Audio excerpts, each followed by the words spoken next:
My daddy was a farmer and a mechanic in North Carolina. He was what was called a shade tree mechanic because he worked on the farm and he worked on cars in the yard during the summertime, and then he went to the Chevrolet place and worked in the winter. And we never had a decent car, but he was a good mechanic, so he could keep them running. But I just got a fascination with machines, not just cars. And it also occurred to me that none of that stuff was built in the South. That really upset me because we made hogs and corn and that kind of stuff, but when it came to cars, the Yankees made all of those, and that really bothered me because that was my fascination. I love the style of the Silver Cloud. I think that's the most beautiful car ever built by far. And it's boxy and it's roomy and it's real pretty leather. Everything about it, is, my opinion, is right out of a picture book. That's what I like about it. Style is more important to me than anything else. I've got this conception what I think looks great in styling. If it don't, I don't. And secondly, performance. So either one or the other. They have to have one or the other. And there has been, I like cars with historical significance. I really do. I'd heard about this car because I'd seen her in this car. And of course, the chauffeur later wrote a book about the car. And at the time, Ruth had two Rolls-Royce convertibles. One of them was a blue one, which is an older car, and the beige one, off-white car. And it tells about a story that the chauffeur, she'd ride all over town to the shopping centers and go to movies and for ice cream. But during the week, she would only ride in the blue car, but come Sunday afternoon, she always took a ride on Sunday afternoon through the streets of Indianapolis, Glendale, it mentions quite a bit. And that was the car she rode in. That was it. That was their Sunday car. But they built the Corniche convertible for 23 or 24 years and never changed the style. And all they did was continue to upgrade the electronics and the lights, whatever the U.S. required. But that's the story of that car, and it's a special car. The Bill Ball car, it's a 1959 S1 Bentley. And the Rolls-Royce had the identical car. They called a 1950, would be a 1959, and rather than S1, it was called Silver Cloud.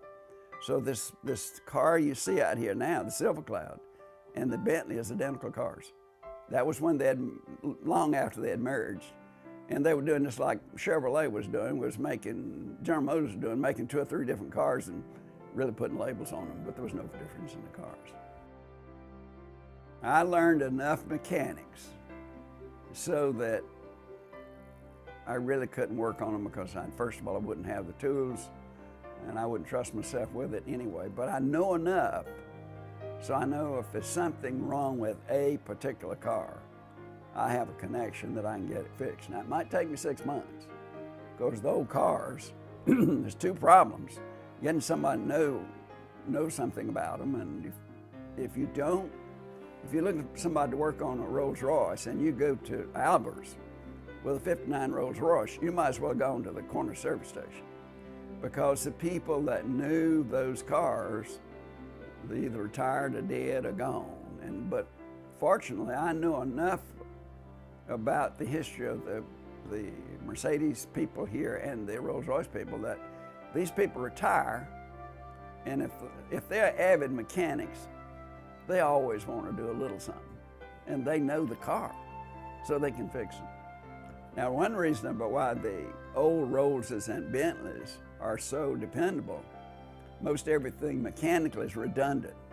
They have 2, well, even the new ones have 2 separate braking systems, 2 separate fuel pumps, 2 of this and that. And so if you're driving a Rolls Royce and the fuel pump goes out, you will not know it because the other pump will kick in. So they were very, very dependable because everything was duplicated. So if it didn't but one pump stop, you could keep going. And that's just fascinating to me. My advice, let your heart be your guidance but don't get in over your head. If you can't afford a really collectible car, don't ever chance doing it, because you're going to have a headache from it. Because if something happens to it and you can't have it repaired, just don't do that. It takes a little money. It's not for the person that spends his paycheck each week for groceries and gas. It's not that kind of deal. So you really need a little money. You got to have a place to put them too. You can't leave these cars out under a tree. At least I don't think you should. If you like them as much as I do, I know you won't leave them out under a tree. That's why when people buy cars, if you're going to put a lot of money in restoring it, you better make sure you've picked a model that's going to have curb appeal to Joe down the street. Because if not, you can spend $100,000 on a car and it'll still be worth $50 easily. And it's done all the time.